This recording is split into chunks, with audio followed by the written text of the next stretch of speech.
Furniture വിപണന രംഗത്ത് 13 വർഷത്തിലധികം നിലമ്പൂരിൽ പുതുമയുടെ പ്രൗഢ വിസ്മയം ഒരുക്കിക്കൊണ്ട് വിശ്വസ്തയോടെ പ്രവർത്തിച്ചു വരുന്ന ന്യൂ രാജധാനി ഫർണിച്ചർ കീർത്തിപ്പടി നിലമ്പൂർ. നിങ്ങളുടെ ആരോഗ്യം സംരക്ഷിക്കാൻ ലോകോത്തര ബ്രാൻഡായ ഹെർക്കുലീസ് ഫിറ്റ്നസ് എക്യുപ്മെന്റ്സുകൾ നിങ്ങൾക്കും സ്വന്തമാക്കാം. Wellnex fitness equipment sales and service near Seethi Haji stadium, Edavanna.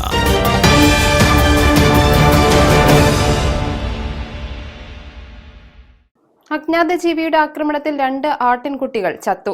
ഒരു ആട്ടിൻകുട്ടിക്ക് പരിക്കേൽക്കുകയും ചെയ്തു.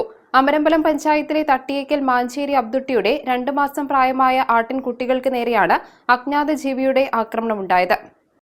പുലർച്ചെ 4 മണിയോടെയാണ് സംഭവം. ആട്ടിൻകൂട്ടിന് സമീപത്തെ ചെറിയ കോഴിക്കൂട്ടിലാണ് ആട്ടിൻകുട്ടികളെ പാർപ്പിച്ചിരുന്നത്. ഈ കൂടിന്റെ പലകകൾ പൊളിച്ചാണ് ആട്ടിൻകുട്ടികളെ പിടികൂടിയിട്ടുള്ളത്. ആട്ടിൻകുട്ടികൾ കരയുന്ന ശബ്ദം കേട്ടാണ് വീട്ടുകാർ അറിയുന്നത്. വീടിന് പുറത്തിറങ്ങിയപ്പോഴേക്കും ആട്ടിൻകുട്ടികളെ കൊന്നിരുന്നു. തൊട്ടടുത്ത് വലിയ ആടുകളുള്ള കൂടുണ്ടായിരുന്നു. ഇവറ്റകളെ ആക്രമിച്ചിട്ടില്ല. സ്ഥലത്ത് വനംവകുപ്പ് RRT അധികൃതരും പഞ്ചായത്ത് പ്രസിഡന്റ് VP അഫീഫയും വാർഡ് മെമ്പർ PA ശാന്തിനി ഉൾപ്പെടെയുള്ളവർ സന്ദർശനം നടത്തി. വനം veterinary surgeon doctor S Shyam സ്ഥലത്തെത്തി ആട്ടിൻകുട്ടികളുടെ ജഡം പരിശോധിച്ചു. 2 ദിവസം മുൻപ് അജ്ഞാതജീവി ആക്രമിച്ചു കൊന്ന പൂച്ചയുടെ ജഡവും കണ്ടെത്തിയിരുന്നു. ഈ സ്ഥലത്തിന് 1 കിലോമീറ്റർ അപ്പുറത്താണ് അജ്ഞാതജീവിയുടെ ആക്രമണത്തിൽ ഏതാനും ദിവസം മുൻപ് യുവതിക്ക് പരിക്കേറ്റത്. പുലിയാണ് ആക്രമിച്ചതെന്നാണ് ഇവർ പറഞ്ഞിരുന്നത്.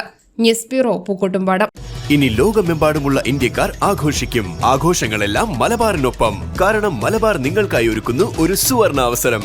അത് നിങ്ങളുടെ ആഘോഷങ്ങളെ കൂടുതൽ സവിശേഷമാക്കും. അതുകൊണ്ടിനി കൂടുതൽ സമ്പാദ്യം, കൂടുതൽ സന്തോഷം, കൂടുതൽ ആഘോഷങ്ങൾ.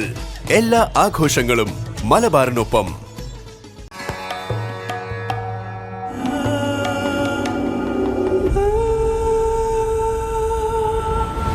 ചരിത്ര Vivah bridal collections by Shobhika Weddings.